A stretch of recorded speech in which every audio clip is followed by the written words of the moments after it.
नमस्कार दोस्तों, स्वागत है आप सभी का। सच्ची श्रद्धा से कमेंट में जरूर लिखे हर हर महादेव। राधे राधे। देवों के देव महादेव सदैव आप पर अपनी कृपा बनाए रखें। दोस्तों, आज की जो कहानी है वह बहुत ही ज्ञानवर्धक और बहुत ही मोटिवेशनल है। दोस्तों, आज के वीडियो में हम बात करेंगे आखिर पत्नी की वह कौन सी 3 चीज होती है जो हर पुरुष को देखना चाहिए। दोस्तों, जो पुरुष अपनी पत्नी के इन 3 चीजों को देखता है वह अपने जीवन में कभी भी गरीब नहीं रहता। उसके घर में सदैव माँ लक्ष्मी का वास रहता है और माँ लक्ष्मी की कृपा दृष्टि उनके ऊपर सदैव बनी रहती है। दोस्तों, आज की वीडियो में हम बताएंगे कि आखिरकार वह कौन सी 3 चीजें हैं जो हर पुरुष को अपनी पत्नी के देखनी चाहिए। दोस्तों, से पहले आप सभी से निवेदन है, यदि चैनल पर आप लोग नए हैं या चैनल पर पहली बार आए हैं तो कृपया करके चैनल को सब्सक्राइब कर ले, क्योंकि दोस्तों हम अपने चैनल पर रोजाना ऐसे ही ज्ञानवर्धक और मोटिवेशनल वीडियो अपलोड करते रहते हैं। चलिए दोस्तों, शुरू करते हैं कि इस प्यारी सी वीडियो और इस प्यारी सी कहानी से जानते हैं कि पत्नी की कौन सी 3 चीज है जो हर पुरुष को अपनी पत्नी की देखनी चाहिए। दोस्तों, एक बार की बात है, किसी गांव में एक आदमी रहा करता था। दोस्तों, वह आदमी अपनी पत्नी से बहुत परेशान था, क्योंकि उसकी पत्नी अपने पति से बात बात पर लड़ाई झगड़ा करती थी। उसके घर में एकदम कंगाली छा गई थी। खाने के लिए घर में न ही कोई दाने थे, न ही पीने के लिए पानी और न ही पहनने के लिए वस्त्र। दोस्तों, रोज रोज के इस कलेश से वह पुरुष अपनी पत्नी से परेशान हो गया था। दोस्तों, एक दिन की बात है, वह आदमी अपने घर से जंगल की तरफ निकल जाता है। दोस्तों, जंगल में जाते जाते उस आदमी को एक साधु से मुलाकात होती है। तब वह आदमी उस साधु के पास बैठ जाता है और वहां पर बैठकर रोने लगता है। दोस्तों, वह साथ उस आदमी को पूछते हैं कि पुत्र, आखिर तुम्हें हुआ क्या है, तुम क्यों रो रहे हो। तब आदमी उस साधु को बताता है कि महाराज, मेरे घर में मेरे पत्नी और मेरे 2 छोटे छोटे बच्चे हैं। मेरी पत्नी मेरी कोई भी बात नहीं मानती है, बात बात पर मुझसे लड़ाई झगड़ा करती है, जिसकी वजह से मेरा एक छोटा सा बिजनेस था वह भी बंद हो गया और अब हम घर में दाने दाने के लिए मोहताज है। हमारे घर में खाने के लिए कुछ भी नहीं है, पीने के लिए पानी नहीं है और पहनने के लिए वस्त्र नहीं है। लेकिन मैं अपनी पत्नी को समझाता हूँ कि लड़ाई झगड़े ना करें, इसके बावजूद भी वह घर में रोज लड़ाई झगड़ा करती है। इस वजह से मैं बहुत दुखी हूँ और बहुत परेशान हूँ, इसलिए मैं घर छोड़कर आपकी शरण में आया हूँ। दोस्तों, वह साधु महाराज उस आदमी को बोलते हैं कि पुत्र, तुम रो मत, आज मैं तुम्हें ऐसे 3 चीज बताने जा रहा हूँ जो पुरुष अपनी पत्नी की 3 चीजों को देखता है वह पुरुष अपने जीवन में कभी भी गरीब नहीं रहता है और ना ही उसके घर में कभी लड़ाई झगड़े होते हैं और उसके बिजनेस में तरक्की होती है। दोस्तों, तो साथ महाराज उस आदमी को बताते हैं कि मैं तुम्हें जो बातें बताने जा रहा है उन 3 चीजों को गांठ बांध लो। तब वह आदमी उस साधु महाराज की बातें बहुत गौर से सुनता है और साधु महाराज से बोलता है कि प्रभु, आप मुझे जल्द से जल्द बताइए वह कौन से 3 चीज है जो हर पुरुष को अपने पत्नी की देखनी चाहिए। दोस्तों, तब वह साधु महाराज उस आदमी को एक कहानी सुनाते हैं। तो चलिए दोस्तों, गुरुजी से ही सुनते हैं इस कहानी के बारे में। दोस्तों, किसी नगर में एक सेठ रहा करता था। उस सेठ का बहुत बड़ा व्यापार था। उसके घर में सेठ और उसकी पत्नी रहा करते थे। उस सेठ और सेठानी में आपस में बहुत प्रेम था। उनके घर में कभी भी लड़ाई झगड़ा, किसी प्रकार का कोई अंधा क्लेश नहीं होता था, इसलिए उसके घर में सदैव माँ लक्ष्मी का वास रहता था और उनके बिजनेस में दिन दुगनी रात चौगुनी तरक्की होती थी। उन सेठ सेठानी में इतना प्रेम था कि आसपास के लोग उनके इस प्रेम को कर जल जाया करते थे। दोस्तों, सेठ और सेठानी के इस प्रेम की मिसाल हर गांव वाले देते थे। ऐसे कर कर के उस सेठ और सेठानी की बात उस गांव की राजा तक भी पहुंच जाती है। दोस्तों, जब सेठ सेठानी की बात उस राजा के पास पहुंचती है तो वह राजा भी उनके प्रेम की मिसाल की तारीफ करते हैं और कहते हैं, हमारे गांव में एक पुरुष और स्त्री ऐसे भी हैं जिनके घर में कभी भी लड़ाई झगड़ा नहीं होते हैं। उन दोनों में आपस में इतना प्रेम है कि जितना मैं आज तक अपनी जिंदगी में कभी भी नहीं देखा। दोस्तों, एक बार की बात है, वह राजा पूरे नगर में ढिंढोरा पिटवा आते हैं और कहते, इस राज्य में जितने भी लोग हैं सभी लोग अपने अपने घर में दिया जलाकर रखेंगे। तब राजा की रानी अपने राजा से पूछते हैं कि महाराज, आखिरकार आप सभी के घर में दिया क्यों जलवा रहे हैं? राजा रानी की बात सुनकर रानी को बोलते हैं कि दीपक प्रेम की निशानी होती है। जिसके घर में दीपक जलता है उसके घर में सदैव ही प्रेम बना रहता है। और मैं चाहता हूँ कि जो प्रेम सेठ और सेठानी के बीच में है वही प्रेम हमारे इस नगर में, हमारे इस राज्य में हर पति और पत्नी के बीच में हो। इसलिए मैं हर घर में दीपक जलाना चाहता हूँ। दोस्तों, राजा की सैनिक पूरे नगर में ढिंढोरा पीटते हैं और बोलते हैं, सभी के घर में दीपक रात भर चलना चाहिए। दोस्तों, राजा की बात मानकर सभी नगरवासी अपने अपने घर में दिया जलाते हैं। लेकिन जैसे ही आधी रात होती है सभी के घर के दीपक बुझ जाते हैं, लेकिन उस सेठ और सेठानी के घर की दीपक कभी भी नहीं बुझती है, क्योंकि दोस्तों, दीपक प्रेम की निशानी होती है।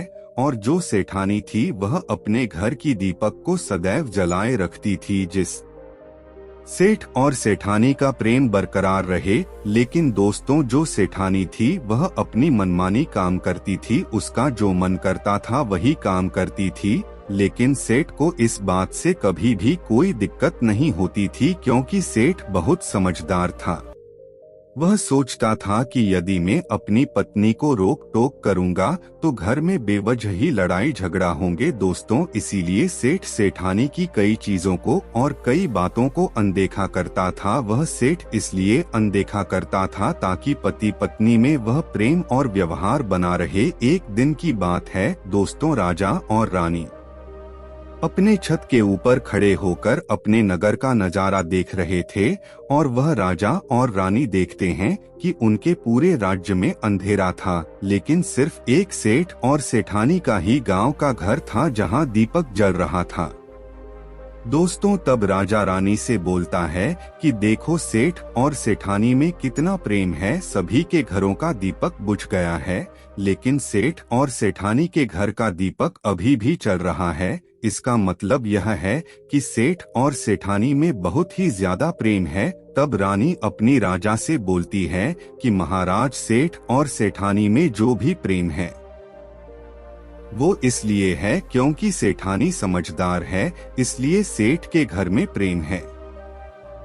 दोस्तों, जब राजा रानी की बात सुनता है तब राजा बोलता है कि नहीं महारानी, यहाँ पर सेठ ज्यादा समझदार है, इसलिए उनके घर में कभी भी लड़ाई झगड़ा नहीं होती है। दोस्तों, रानी बोलती है कि सेठानी समझदार है, राजा बोलते हैं कि नहीं, सेठ समझदार है। दोस्तों, सेठ और सेठानी की बात को लेकर राजा और रानी में बहस होने लगा। तब राजा बोलता है कि देखो, हमें बहस करने की जरूरत नहीं है, क्यों न हम दोनों उनका एक परीक्षा ले, परीक्षा में जो पास होगा वही समझदार होगा। राजा और रानी अपनी बात से सहमत हो गए और उन दोनों की परीक्षा के लिए तैयार हो जाती है। दोस्तों, तब राजा अपने महल में जाता है और अपनी दासी को बुलाता है और वह अपनी दासी से बोलता है, उस सेठ के पास जाओ और जो जो प्रश्न में तुमसे बोल रहा हो वह तुम सेठ को बोलना। भड़ासी दासी बोलती है, ठीक है महाराज। फिर वह दासी राजा की बात सुनकर सेठ के पास जाती है। उसी समय ही सेठ की पत्नी बाजार गई थी कुछ सामान लेने के लिए दोस्तों, तो वह राजा की दासी सेठ से बोलती है कि सेठ जी मैं राजमहल से आई हो, राजा साहब ने मुझे भेजा है। दोस्तों वह सेठ उस दासी को बोलता है कि बताइए मैं आपकी क्या सेवा कर सकता हूँ, आप बैठिए मैं आपके लिए पानी लेकर आता हूँ। तब भड़ासी सेठ से बोलती है, नहीं सेठ जी मैं राजा की दासी हो, बस आपके पास राजा के समाचार लेकर आई हो। दोस्तों तब सेठ बोलता है कि ठीक है दासी, आप मुझे बताइए राजा साहब ने क्या समाचार भेजा है मेरे लिए। तो दोस्तों वो दासी सेठ से बोलते हैं कि सेठ जी राजा साहब ने मुझे यह बोले हैं, यदि तुम अपनी पत्नी को छोड़ देते हो तो वह तुम्हें खूब सारे हीरे और जवाहर देंगे, तुम्हें राजमहल में एक अच्छे पोस्ट पर नौकरी भी देंगे। लेकिन सेठ राजी नहीं हुए। दूसरी बात रानी ने राजा से बोला था कि नहीं सेठ समझदार नहीं है, सेठानी समझदार है। दोस्तों सेठ और सेठानी के बातों को लेकर राजा और रानी में फिर से कहासुनी होने लगी। तब रानी राजा से बोलती है कि तुमने सेठ की परीक्षा ली है, मैं भी सेठानी की पर दीक्षा लेना चाहती हूँ, तब इससे बात क्लियर हो जाएगा कि सेठ और सेठानी में कौन ज्यादा समझदार है। तो वह राजा रानी को आदेश देता है कि प्रिय तुम भी एक बार सेठानी की परीक्षा ले लो। तब रानी अपने राजमहल से दास को उससे सेठानी के पास भेज दिया और अपने दास से बोलती है कि जो मैं तुम्हें बोल रही हूँ ये सारी चीजें जाकर उस सेठानी को बोलना। तब राजा का दास उससे ढाणी के पास जाता है। इधर से सेठ अपने काम के सिलसिले में कहीं बाहर गया हुआ था, घर पर सेठानी ही अकेली थी। दोस्तों दास मौका देखकर उस सेठानी के पास पहुंचता है और सेठानी से बोलता है कि सेठानी जी मैं राजमहल से आया हूं, मुझे रानी साहिबा ने भेजा है। दोस्तों तब वह सेठ नहीं बोलती है, ठीक है बताइए किस लिए तो मैं रानी साहिब मेरे पास भेजा है। दोस्तों तब वह दास सेठानी से बोलता है कि रानी साहिबा ने बोला है कि यदि तुम अपने पति को छोड़ दोगी तो वह बहुत सारे हीरे जवाहरात देंगे, और अगर तुम अपने पति को मार दोगे तो वह तुम्हें अपने राज्य का आधा हिस्सा दे देंगे। दोस्तों दास की बात सुनकर सेठानी तैयार हो जाती है और कहती है ठीक है, यदि रानी साहिबा अपने राज्य की आधा हिस्सा मुझे देंगी तो मैं अपने पति को मार दूंगी। दोस्तों तब उस राजा का दास सेठानी से बोलता है कि मुझे कैसे पता चलेगा कि तुमने सेठ जी को मार दिया है कुछ। तो तब सेठानी राजा के दास से बोलती है कि मेरे घर में जो दीपक जल रहा है वह तुम्हें दिख रहा है। तब दास बोला हाँ दिख रहा है। तब सेठानी उस राजा के दास से बोलती है कि जब मैं अपने पति को मार दूंगी तो मैं यह दिया बुझा दूंगी तो तुम्हें पता चल जाएगा कि मैं अपने पति को मार दिया है।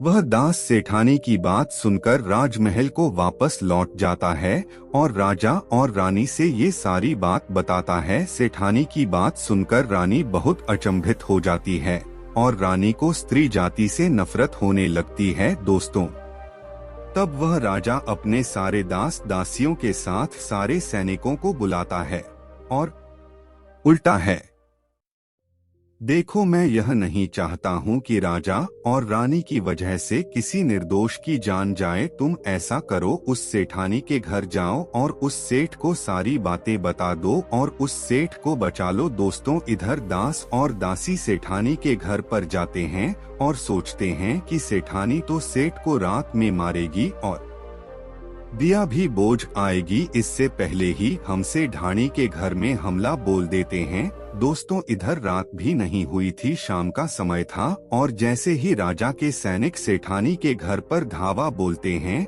तो देखते हैं कि सेठ पहले से ही मरा हुआ है। दोस्तों तब राजा और रानी के दास दासी सेठानी से बोलते हैं, जी तो मरा पड़ा है, लेकिन सीट को तो तुम्हें रात में ही मारने के लिए बोला गया था। दोस्तों तब वह सेठ ने उस दास और उदासी से बोलती है कि सेठ को तो मुझे मारना ही था, रात में तो मुझे दिया बुझाना था, इसलिए सेठ को तो मैंने दिन में ही जहर देकर मार दिया है। अब मेरा काम है सिर्फ दिया बुझने का। तो वह सैनिक उल्टे पांव उस सेठ के घर से राजा के दरबार में भागे भागे जाते हैं और राजा को सारी बातें बताते हैं। दोस्तों, राजा क्रोध से आग बबूला हो जाता है और उसको स्त्रियों से घृणा होने लगती है और वह अपने सैनिकों को भेजता है कि उस सेठानी को बंदी बनाकर लाए। तब राजा के सैनिक उससे धानी को बंदी बनाकर राजा के राज दरबार में पेश करते हैं। दोस्तों, तब वह राजा उस सेठानी को कारावास में डलवा देता है और वह राजा समस्त स्त्री जाति से नफरत करने लगता है। दोस्तों, वह साधु इस कहानी को गांव के उस आदमी को सुनाता है। तब साधु उस आदमी से बोलता है, अब तुम्हें समझ में आ गया होगा कि स्त्री कि वह कौन सी 3 चीजें हैं जो हर कोई पुरुष को देखना चाहिए। वह आदमी साधु से बोलता है कि महाराज, मुझे अभी भी समझ में नहीं आया स्त्री की वह कौन सी 3 चीजें हैं जो हर पुरुष को देखना चाहिए। दोस्तों, तब वह साधु उस आदमी को बताते हैं कि हर पुरुष को अपनी स्त्री के सबसे पहली चीज यह देखनी चाहिए कि वह कहाँ पर आ जा रही है। दोस्तों, जो पुरुष अपनी स्त्री की यह चीज देखता है कि पत्नी वहाँ पर आ रही है, वहाँ पर जा रही है, तो उसके घर में कभी लड़ाई झगड़ा नहीं होते हैं और वह अपनी पत्नी के ऊपर नियंत्रण कर पाता है। दूसरी चीज है, पुरुष को पत्नी के अंदर ये चीज देखनी चाहिए कि उसकी पत्नी के बोल चाल कैसी है, वह अपने पति की इज्जत कर रही है कि नहीं, अपनी पति की बात मान रही या फिर नहीं। जो स्त्री अपने पुरुष की बात नहीं मानती है, अपने पति की इज्जत नहीं करती है, वह अपने पति के साथ कुछ भी कर सकते हैं, जैसे कि उस सेठानी ने उस सेठ के साथ किया था। इसलिए हर पुरुष को अपनी पत्नी की यह चीज देखनी चाहिए। तीसरी चीज, वह साधु उस आदमी को बताता है कि हर पुरुष को पत्नी के चाल चलन जरूर देखना चाहिए। दोस्तों, जो पुरुष अपनी पत्नी के चाल चलन देखता है और उसकी चाल चलन पर उससे ज्यादा प्रेम नहीं करता है, उसको अपने कंट्रोल में करके रखता है, तो उसके घर में लड़ाई झगड़ा कभी भी नहीं होते। दोस्तों, जो स्त्रियां अपने घर पर मनमानी चलाती है और पति की बातों को नहीं मानती है, उनके घर में इस तरीके की मुसीबत आती है। दोस्तों, ये 3 बातें वह साधु महाराज उस आदमी को बताता है और फिर वह आदमी इन 3 चीजों को गांठ बांध लेता है और साधु को प्रणाम करके अपने घर पर चला जाता है। दोस्तों, मैं उम्मीद करता हूँ आपको इस कहानी से बहुत कुछ सीखने को मिला होगा। दोस्तों, सच्ची श्रद्धा से कमेंट में जरूर लिखें हर हर देव। राधे राधे। देवों के देव महादेव सदैव आप पर अपनी कृपा बनाए रखें। इस वीडियो को लाइक करें, अपने दोस्तों के साथ शेयर करें और चैनल कहानी को सब्सक्राइब करना ना भूलें। और हाँ, इस वीडियो से कोई भी सवाल है तो आप कमेंट बॉक्स में जरूर लिखें, और आपके पास कोई भी सवाल नहीं तो हर हर महादेव जरूर है, क्योंकि आपके कमेंट से वीडियो बनाने का मोटिवेशन मिलता है। धन्यवाद।